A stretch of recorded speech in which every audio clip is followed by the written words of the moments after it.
purpose of this video is to review how to factor trinomials when the leading coefficient, or a, is 1. These are the easier trinomials to factor. All we need to do is look at the c value. We're looking for two numbers that multiply together to make positive 8, but add to make 6. There is one nifty trick that you can use that will help you.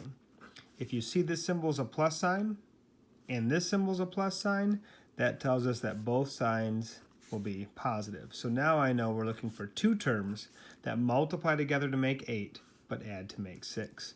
Those would be 4 and 2.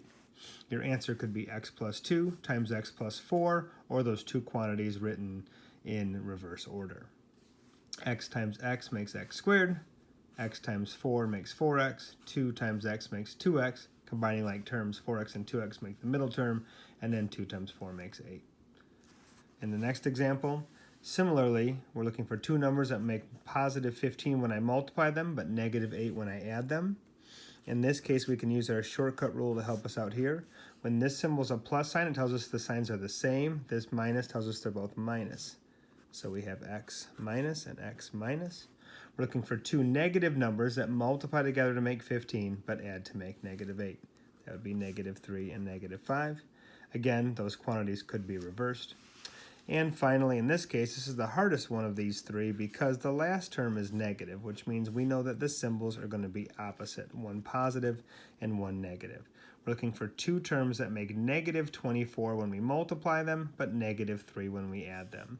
If we think of all the things that make 24, we have 1 and 24, we have 2 and 12, we have 3 and 8, we have 4 and 6. Again, one of those terms needs to be negative when we add them to make a negative 3. Well, the only one that would make negative 3 is none of them.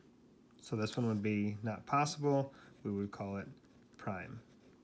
And the reason this one cannot be factored is because 1 and 24, if you get to make one of them negative, could never make a negative 3. 2 and 12, if you get to make one of them negative, could never make a negative 3. 3 and 8, if you get to make one of them negative, could never make a negative 3. And 4 and 6, if you make one of them negative, could never make a negative 3.